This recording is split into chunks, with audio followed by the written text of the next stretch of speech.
Dios es bueno y para siempre es su misericordia.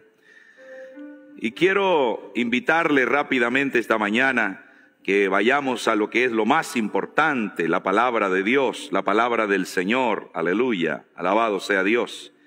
Y invitarle a abrir un pasaje muy interesante.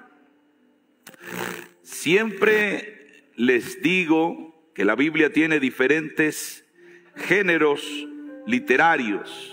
Existe en la Biblia lo que son los libros históricos.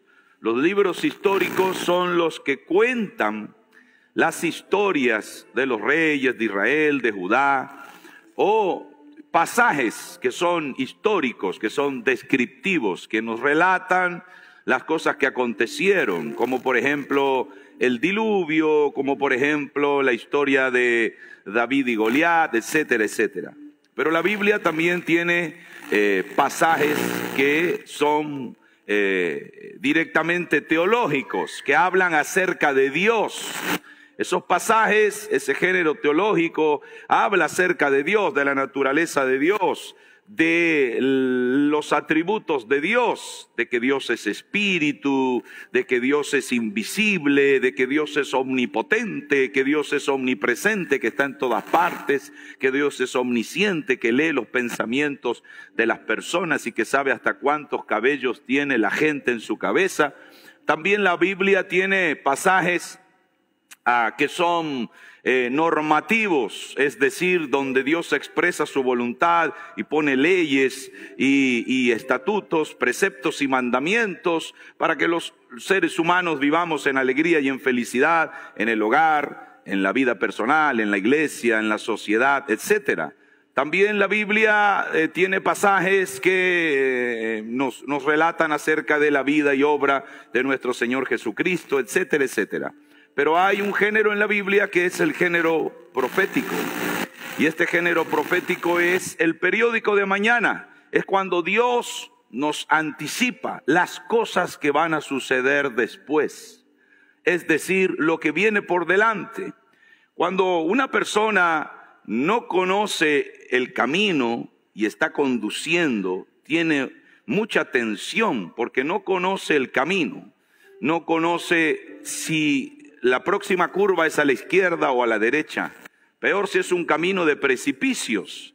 Aquellos que hemos manejado por caminos de precipicio, como por ejemplo desde Villamonte, cuando usted va de Villamonte a Tarija, hay una entrada allí donde los precipicios son enormes. O el famoso camino de la muerte a Yungas, que tantas veces hemos transitado.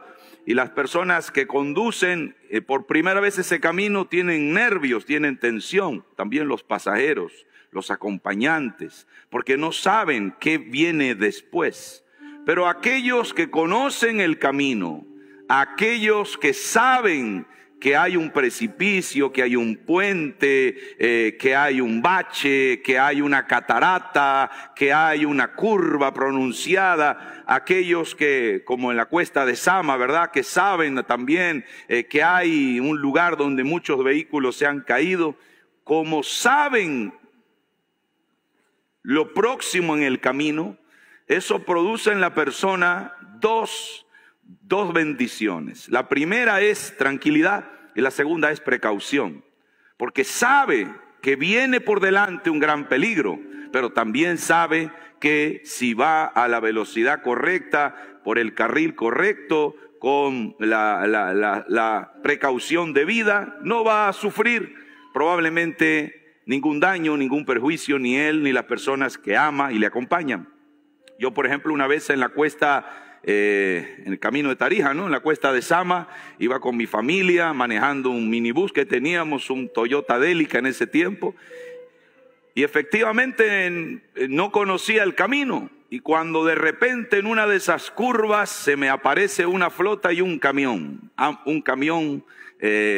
por el carril correcto de él, y la flota pasando al camión. Ya no tenía yo a dónde ir, tenía el precipicio a la izquierda, tenía la montaña, la peña, era una roca enorme, todo roca a la derecha, y tenía que tomar una decisión porque estábamos en bajada. Mi freno no iba a servir de nada, estaba a 30, 40 metros ya del impacto, con mi esposa, con mis hijos y un pastor más que nos acompañaba.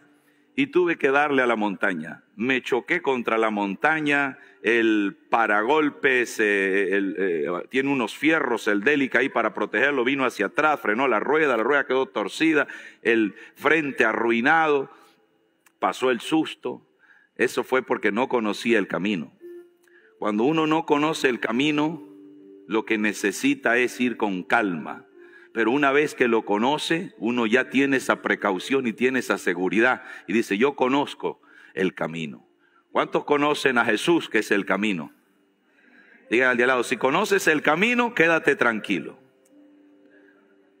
También cuando conoces el camino, sabes las cosas que van a pasar.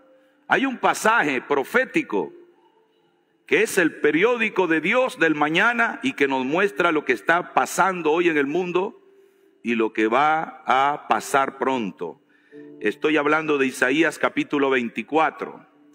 El libro del profeta Isaías, algunos le llaman la mini Biblia, porque la Biblia tiene 66 libros y el libro del profeta Isaías tiene 66 capítulos.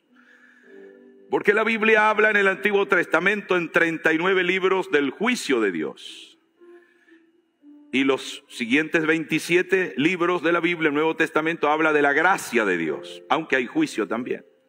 En Isaías también los primeros 39 capítulos hablan de juicio y los últimos 27 de restauración, del futuro glorioso de Sión, del pueblo de Dios. Isaías en el capítulo 24, quiero que sepa esto, fue escrito 740 años antes de Cristo. Se lo voy a explicar. 2122 años antes de hoy. Hace 2762 años. 2762 años atrás fue escrito esto que voy a leer con usted, para que vea cómo Dios conoce el futuro y nos lo advierte. Aquellos, siempre digo, que leen la Biblia, si usted es nuevo, no se me asuste. Si usted es antiguo, despierte y actúe. Los que leen la Biblia como gallina, ¿cómo lee la Biblia como gallina? ¿Qué quiere decir eso, pastor? ¿Que lee la Biblia haciendo coco, coco? No. ¿Cómo come la gallina? La gallina picotea. El que lee la Biblia un poquito aquí, un poquito allá, un poquito allá, nunca sabe el plan general de la Biblia, porque para leer y entender el plan de Dios hay que leer la Biblia de manera ordenada. Por eso es que tenemos los famosos estudios bíblicos, ¿verdad? Y el discipulado, pero también tiene que haber la disciplina en la persona de leer la Biblia de manera ordenada. Esta es la única forma en que puede entender el plan de Dios. Si ustedes se acuerdan, tuvimos un tiempo de 6 semanas donde enseñamos todo el Apocalipsis, ¿verdad? Con aquella gran pancarta de 6 metros de largo, donde enseñamos acerca del plan de Dios a través de los siglos. Dios tiene un plan, díganle de al lado, Dios tiene un plan. Muy bien, lo que se está cumpliendo es el plan de Dios. Todo lo que estamos viviendo y vamos a vivir y hemos vivido, todo es parte de un plan. A Dios nadie lo sorprende. Hay 2 cosas que no se le pueden dar a Dios. ¿Saben que son 2 cosas que no se le pueden dar a Dios? ¿Cuáles son las 2 cosas que no se le pueden dar a Dios? No se le pueden dar ni sorpresas ni consejos. No se le puede dar a Dios, menos órdenes, ¿no? Dios no necesita, ni nunca se le podrá dar una sorpresa porque Él conoce todo. Es más, Él tiene un plan. Diga conmigo, Dios tiene un plan. Isaías capítulo 24. La palabra de Dios dice, en el nombre del Padre, del Hijo y del Espíritu Santo. Esta palabra titula, glorificando a Dios en los fuegos. Diga conmigo, glorificando a Dios en los fuegos. Otra vez, glorificando a Dios en los fuegos. Isaías 24. He aquí que Jehová vacía la tierra y la desnuda, y trastorna su faz y hace esparcir a sus moradores. Y sucederá así como al pueblo, también al sacerdote, como al siervo, así a su amo, como a la criada a su ama, como al que compra al que vende, como al que presta al que toma prestado, como al que da al ogro, así al que lo recibe. La tierra será enteramente vaciada, mis amigos, y completamente saqueada, porque Jehová ha pronunciado esta palabra. Y se seca la hierba, se marchita la flor, pero la palabra de Dios permanece para siempre. Se destruyó, cayó la tierra, enfermó, diga conmigo, enfermó.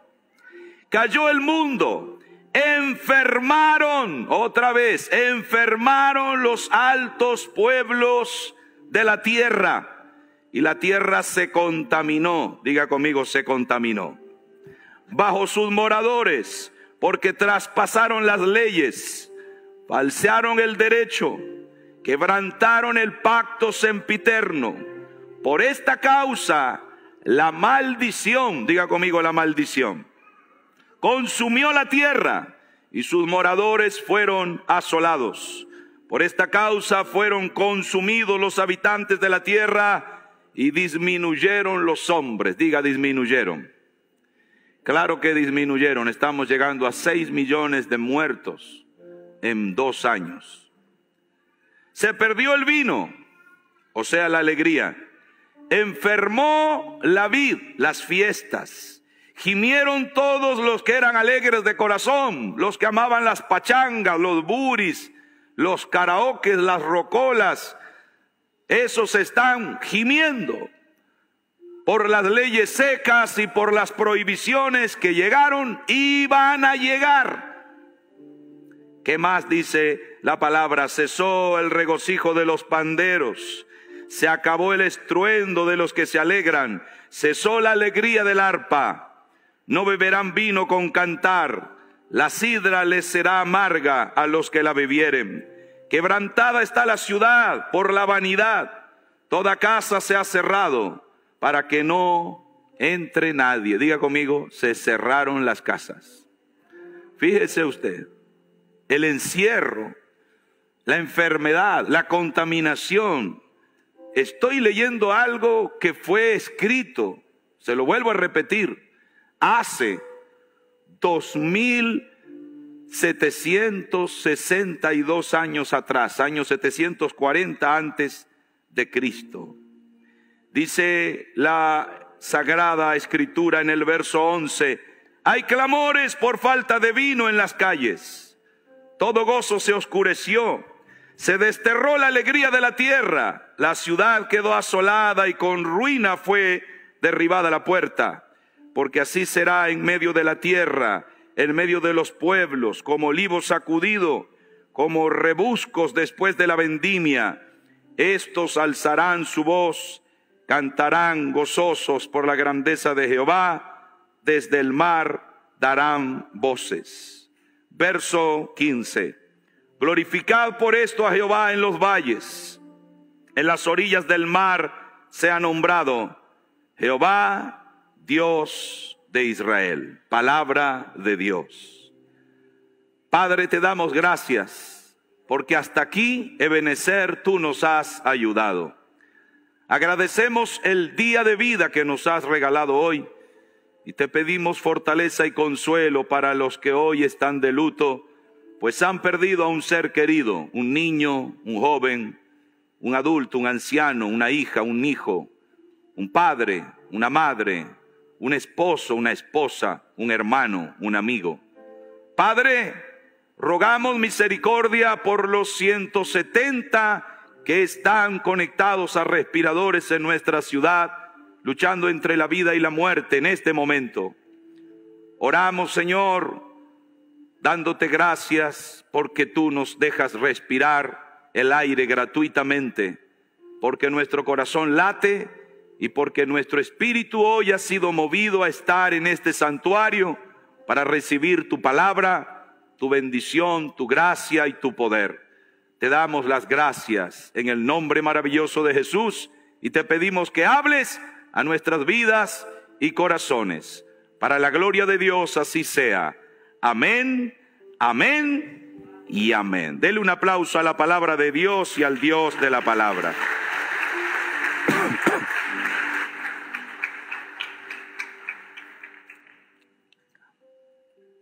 185 personas por hora se contagian de COVID en Santa Cruz. 185. Son casi 6,000 casos cada 24 horas. Una enfermedad ha trastornado el mundo desde diciembre del 2019. Una enfermedad cuyo protagonista es un virus que tiene una forma de puercoespín y sin embargo recibe el nombre de corona, porque dicen que se parece a una corona. Hay que tener mucha imaginación para que un puercoespín se parezca a una corona. Se llama SARS-CoV-2, ha mutado 4,716 veces. 4,716 veces. Pero 7, qué curioso, ¿verdad? 7, en el Apocalipsis hay 7 sellos, 7 trompetas y 7 copas. 7 son sus principales variantes: alfa, beta, gamma, delta, omicron, lambda y mu. Esta enfermedad, los seres humanos no saben cómo combatirla. Y hermanos, como les digo siempre, por responsabilidad y temor de Dios, como hombre de Jehová, debo decirles que esto no va a mejorar, esto va a empeorar para los que no conocen a Dios. Para los que conocen a Dios, nuestra redención está cerca. Dígale al de lado, no tengas temor, solo debes ponerte la camiseta del equipo ganador. Si estás en el equipo que va a perder, estás en problemas. Si estás en el equipo que va a ganar, no tengas pena. Jehová está con nosotros como poderoso gigante. Algunos a lo mejor por el miedo se van a querer cambiar de equipo. Como algunos bluministas cambiaron de equipo y ahora arrepentidos han vuelto.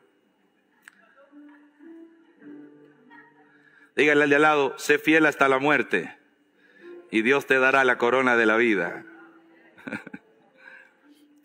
Mis hermanos, en la versión inglesa, en el versículo 15 de Isaías 24, en la española dice, glorificad a Dios por esto, glorificad por esto a Jehová en los valles. En la Biblia en inglés, en la versión inglesa dice, glorificad al Señor en los fuegos.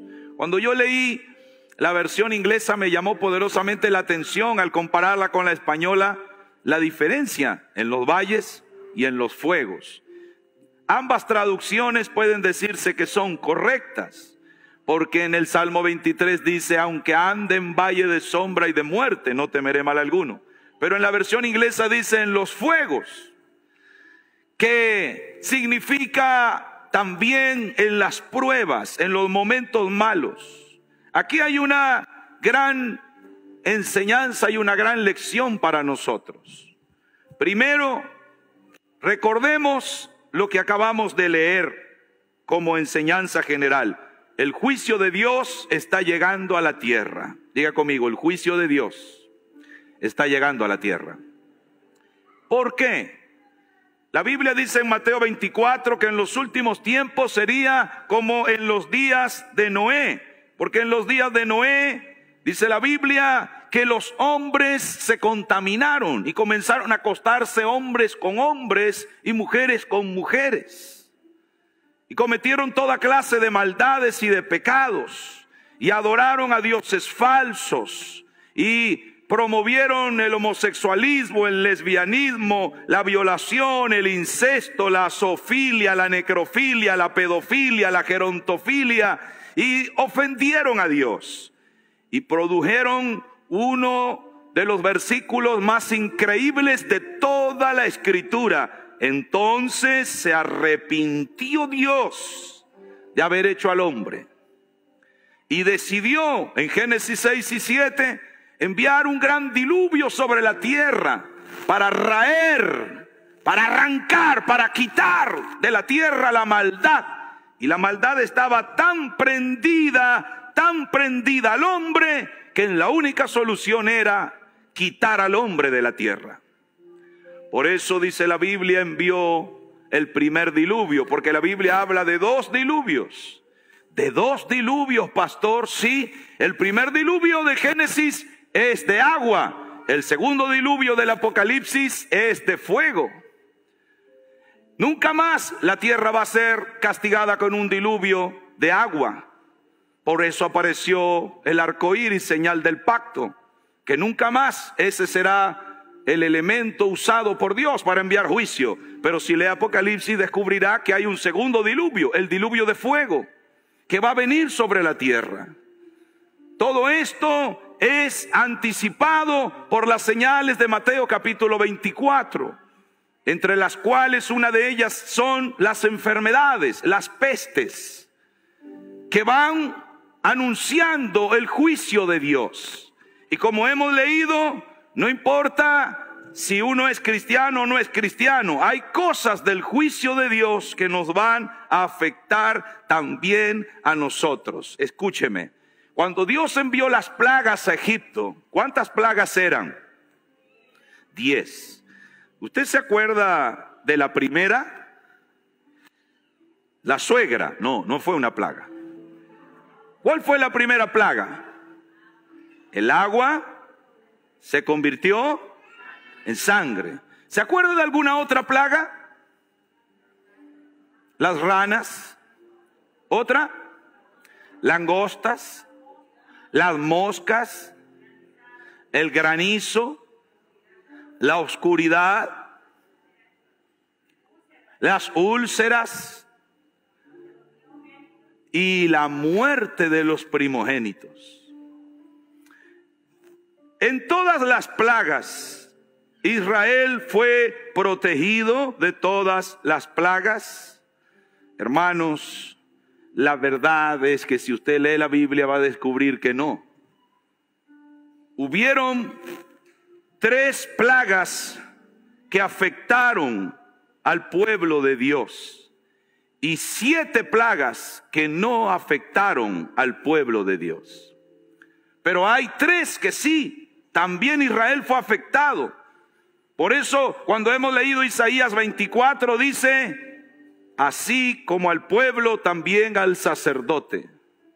Hay cosas que van a afectar a la iglesia del Señor en este juicio final. Antes del arrebatamiento, Dios tiene que provocar una zozobra, como lo hemos leído también. Dice que el mundo va a ser asolado, como cuando se arrancan los olivos para hacer caer las aceitunas, sacuden el árbol, así el mundo va a ser sacudido. Así va a ser sacudido este mundo. Va a ser sacudida la economía, va a ser sacudida la salud, va a ser sacudida la seguridad, va a ser sacudida la forma de vida. Y entonces hay cosas que nos van a afectar. Pero aleluya, también la Biblia dice que la sangre del Cordero de Dios protegió a Israel y el ángel de la muerte no pudo entrar a sus casas porque había poder en la sangre del Cordero Pascual. Y hay poder en la sangre de Jesucristo, el Hijo de Dios, para guardarnos y protegernos de la hora mala que viene sobre la tierra. Ahora, ustedes han visto cómo la Biblia nos ha relatado prácticamente como si fuera el periódico El Deber de hoy, lo que estamos viviendo. Algo que fue escrito hace tantos milenios atrás. Porque la tierra va a ser vaciada, saqueada, empobrecida. Se va a desordenar la naturaleza.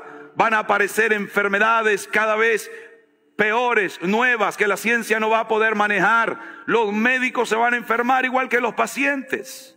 Van a enfermarse los ricos y los pobres. El dinero no les va a servir para librarse de la enfermedad, ni tampoco para garantizarles la vida. No importa cuántas vacunas se pongan, porque el diablo está preparando el escenario para que las personas reciban lo que él les va a dar como garantía de seguridad, de salud, de paz y progreso, como permiso para trabajar, para comprar y vender. Sin eso nadie va a poder moverse. Y hablamos, por supuesto, de la famosa marca de Apocalipsis 13 del 666. El mundo ya está listo para recibir esa marca. En cualquier momento aparecerá. Pero no tenga temor, antes de eso aparecerá el Hijo de Dios en las nubes para llevar a su pueblo con él, a su iglesia verdadera, a la iglesia fiel, a aquellos que han decidido alabar a Dios en medio de los valles y en medio de los fuegos. Hermanos, hay un pasaje que yo compartía en el Chapare el día de anteayer, creo que era, hoy es domingo, ¿no? El viernes yo predicaba esto ante más o menos unos 2000 jóvenes en el Chapare. La pastora me acompañó. En el primer libro de Samuel, en el capítulo 16, hay un pasaje súper interesante que el Espíritu Santo me habló que fuera a él, porque ahí había algo que yo tenía que aprender. Y cuando fui a primero de Samuel 16, leo un pasaje que he leído y predicado muchas veces, pero fue como que fue bañado con una luz nueva el pasaje. Saúl estaba mal delante de Dios. Saúl había desobedecido a Dios, y dice el verso 14, primera de Samuel 16, 14, el Espíritu de Jehová, ahí está, se había apartado de Saúl y le atormentaba. ¿Qué le atormentaba? Un espíritu malo de parte de Jehová. La traducción de parte de Jehová significa con el permiso de Jehová, no por voluntad de Jehová, sino con el permiso de Jehová. Los espíritus malos son los seguidores del diablo.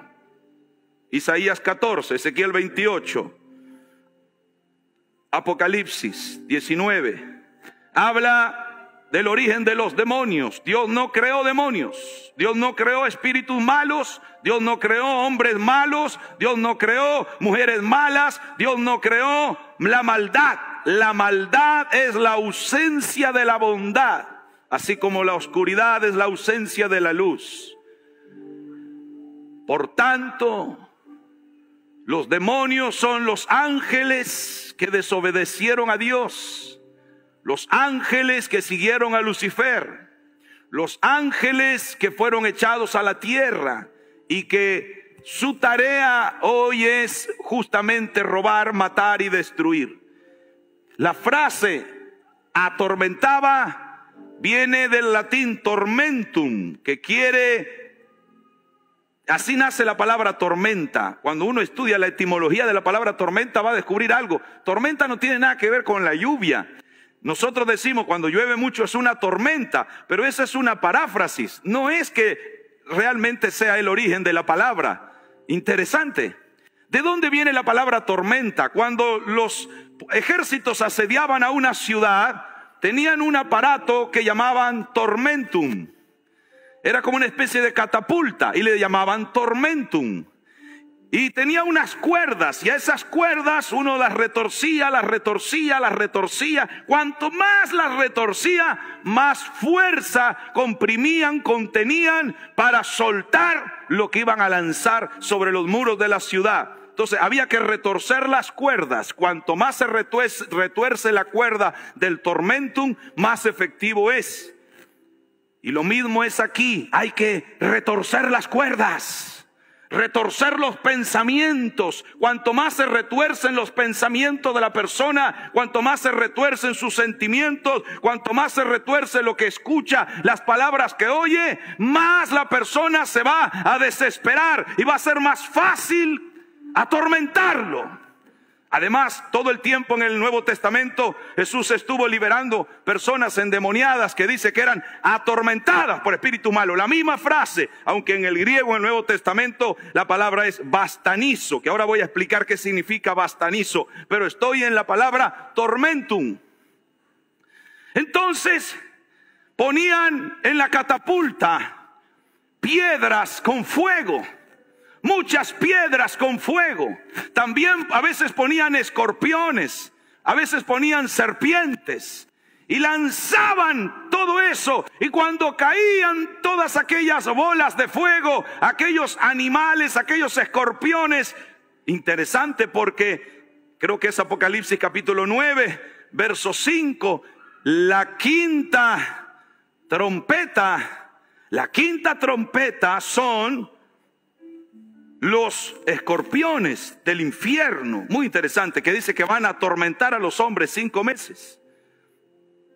Así que cuando caía todo eso, la gente decía tormentum, que quiere decir tormenta, pero no era de lluvia.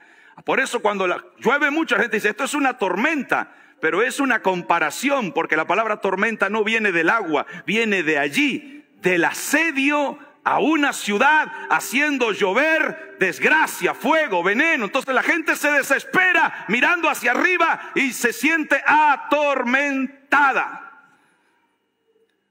Bastanizo, en el griego, Nuevo Testamento, el espíritu malo le atormentaba al muchacho y lo lanzaba al fuego y lo lanzaba al agua y lo hacía caerse al piso y revolcarse y lanzar espumarajos por la boca. Así dice Marcos.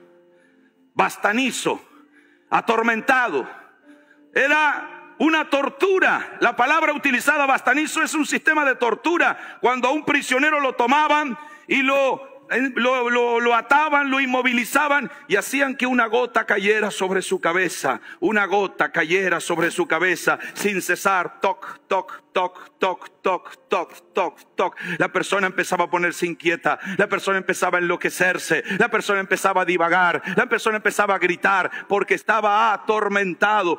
No se necesitaba una arma filosa, poderosa, solo una gota cayendo sobre su cabeza, incesantemente, sin parar. La otra forma de bastanizo, tortura o tormento era aún peor. Lo echaban boca arriba, lo inmovilizaban, lo amarraban, brazos, piernas, pecho, cuello, cabeza. La persona quedaba totalmente inmovilizada. A veces lo metían incluso dentro de un tronco o una estructura de hierro para que no se mueva. Y tomaban un recipiente con agua en la parte superior suspendido en el aire y una gasa retorcida, una tela retorcida venía desde el recipiente a la boca. Y por esa tela bajaba agua todo el tiempo a la garganta, metida en la garganta de la persona. Y bajaba agua. De tal manera que la persona se enloquecía porque se empezaba a ahogar en esa agua. No podía dejar de escupir y escupir y escupir para tratar de salvarse, porque iba a morir ahogado en esa agua que no dejaba. No caía en grandes cantidades, sino poco a poco, pero sin parar. Bastanizo, atormentado, ahogado, hasta no poder respirar. Esto hacía el espíritu malo en Saúl. Lo atormentaba. Y este demonio es el que se está moviendo en la gente hoy, hermanos. La gente hoy está torturada con todos los casos, con todos los muertos. Y la gente, ay, que por allá el virus, que por acá el virus, que me voy a contagiar, que me voy a contaminar, que ahora la flurona, que ahora lo otro, que ahora aquello, que ahora esto. Y la gente se está volviendo loca. La gente está perdiendo la cordura. La gente está perdiendo el raciocinio. Y lo que es peor, está perdiendo su fe en Dios. Y comienzan a desesperarse. Y ya no son los mismos. Nuestra fe se vuelve hasta ilógica. Es una fe ilógica. Bajo el maquillaje de la prudencia y de la precaución se esconde el gusano podrido de la incredulidad. ¿Cuántos creen que Jesús puede sanar a un sidoso? ¿Cuántos creen que Jesús puede sanar una leucemia? ¿Cuántos creen que Jesús puede resucitar a un muerto? Pero no cree que Jesús puede sanar el COVID. Eso se llama incredulidad. Eso no es raciocinio. Eso no es inteligencia. Eso no es cordura. Eso es incredulidad, señores. Y hoy muchos dicen, hay que cerrar las iglesias. Hay que evitar el contacto, hay que alejarse, hay que encerrarse, no hay que saludar a nadie. Hermanos amados, bienaventurados los que alaban a Dios en medio del fuego. ¿A qué se refiere Isaías 24:15? Luego voy a volver a 1 de Samuel para terminar. ¿Por qué? Porque nosotros, 1 de Pedro 4:12 dice que también tenemos que pasar por fuego. Dígale al de al lado, tenés que pasar por fuego. A ver, pone 1 de Pedro 4:12. 1 de Pedro 4:12. También tenemos que pasar por fuego. Todo creyente verdadero tiene que ser probado. Amados, no os sorprendáis del fuego de la prueba que os ha sobrevenido, como si alguna cosa extraña os aconteciese. A ver, dígale al de al lado, en la arena se conocen los gallos. No está en la Biblia, pero es verdad. Es que hay mucha gente. Me hace acordar del hombre de la catarata. Dice que en la frontera de Estados Unidos y Canadá existe la catarata más alta del mundo. Bueno, aunque la de Venezuela, el Salto del Ángel, es más alta, pero en grandeza, en cantidad de agua, es más grande la del Niágara. Las más anchas son las del Iguazú, pero la más alta es la del Niágara, la frontera estadounidense-canadiense. Y había un hombre que había puesto un cable de acero de un extremo a otro de la catarata. Y entonces el hombre tenía una gran vara de equilibrio y decía, y había muchos espectadores ahí, y él le dijo a la gente, ¿ustedes creen que yo puedo ir hasta el otro lado de la catarata sobre el cable de acero y volver? Y todos decían, sí, sí, tú puedes, tú puedes. Y había uno que era el más gritón, adelante, sí, tú puedes, tú puedes. Entonces el hombre va con su barra de equilibrio, ¿verdad? Y camina sobre el cable de acero y allá gira y otra vez va y vuelve. Y la gente aplaude, dice, qué bien, sabíamos que tú podías. Y luego toma una carretilla y dice, ¿ustedes creen que yo puedo ir con la carretilla hasta el otro lado de la catarata y volver? Sí, tú puedes, tú puedes. Y el más gritón que estaba delante, sí, tú puedes, tú puedes. Entonces él también va, ¿verdad? Había un poco de viento, pero ahí va sobre el cable de acero y allá llega y levanta y brinca y vuelve. Y luego dice, ¿ustedes creen que yo puedo ir con una persona dentro de la carretilla por el cable de acero e ir y volver?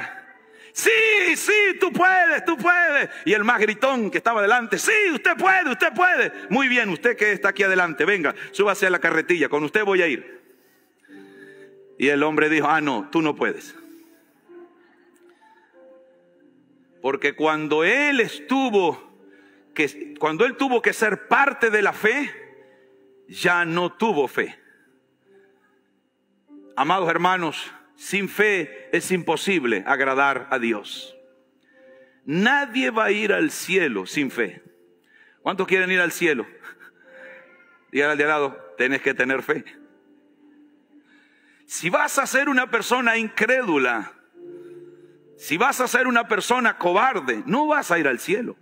Te va a atormentar el espíritu malo y no te va a dejar ir.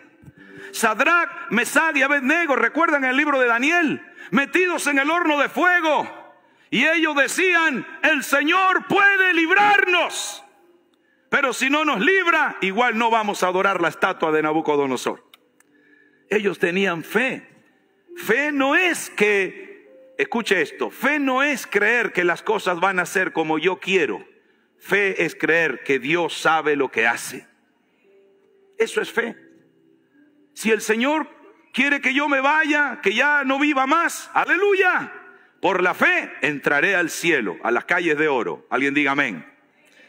Pero si el Señor quiere que yo siga viviendo, no va a haber ni COVID, ni flurona, ni demonio, ni infierno, ni diablo que te pueda quitar del hueco de la mano de Dios. Dios te guarda, Dios te protege y Dios te da la vida.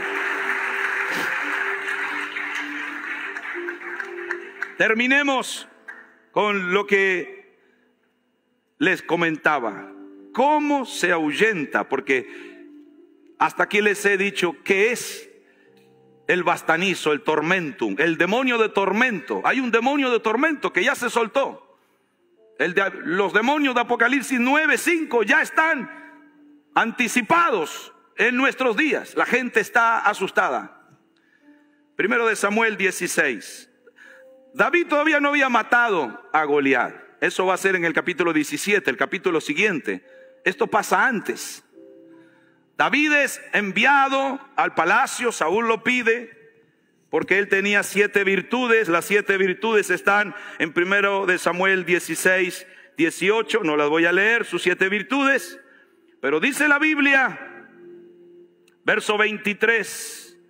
Eso sí, ponerlo en pantalla. Primero de Samuel 16:23.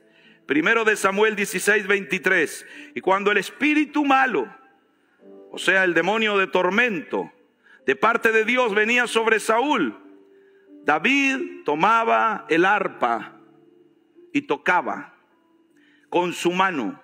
Y Saúl tenía alivio y estaba mejor. Y el espíritu malo se apartaba de él.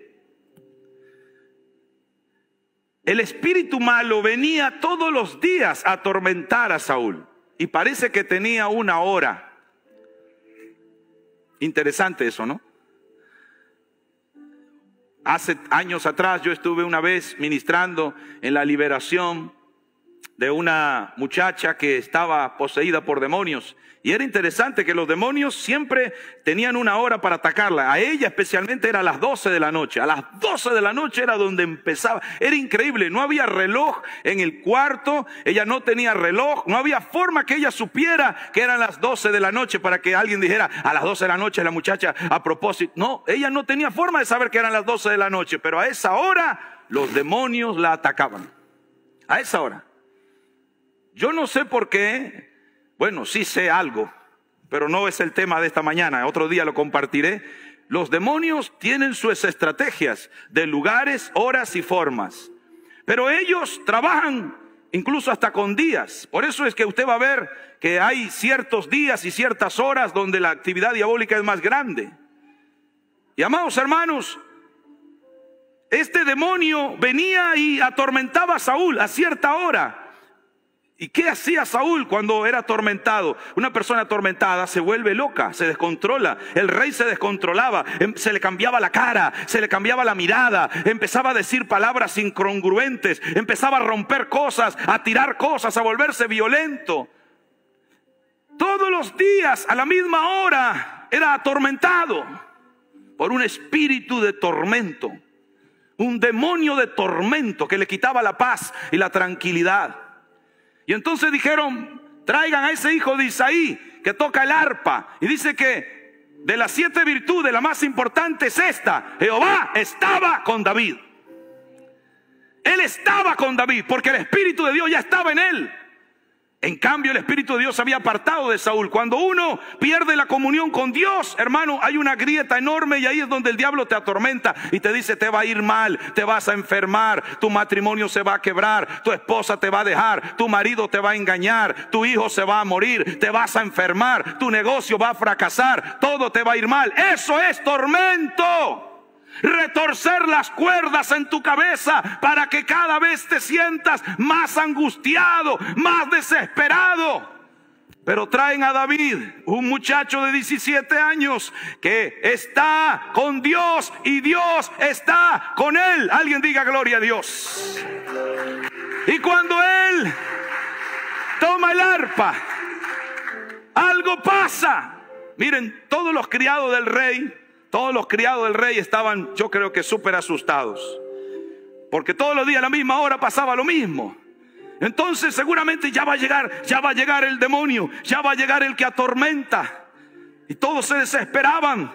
Y el demonio quizá entraba por una ventana, no sé por dónde entraba, y atormentaba a Saúl. Lo hacía pensar cosas terribles que le quitaban la paz, la alegría, la confianza, las ganas de vivir.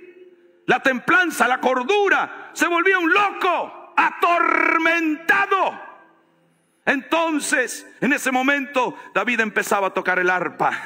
Y aleluya, cuando él tocaba el arpa, cuando él alababa a Dios, Isaías 24:15, cuando él alababa a Dios, dijo David: aunque ande en valle de sombra y de muerte, no temeré mal alguno, porque él estará conmigo. Jehová es mi pastor, Jehová es mi pastor, Jehová es mi pastor. Nada me va a faltar, nada me va a faltar. Ningún enemigo me va a tocar, ninguna peste me va a dañar. Cuando él alababa a Dios, cuando él glorificaba a Dios, el demonio no aguantaba esa alabanza y se iba. No dejes que ese demonio viva en tu casa. No dejes que ese demonio se te meta en la cabeza. No dejes que ese demonio se apodere de tu boca. No dejes que ese demonio se meta en tu corazón. Alaba a Dios y ahuyenta ese espíritu de tormento. Porque Dios es nuestro pastor y Él nos ayuda. Él es nuestro sanador. Él nos protege.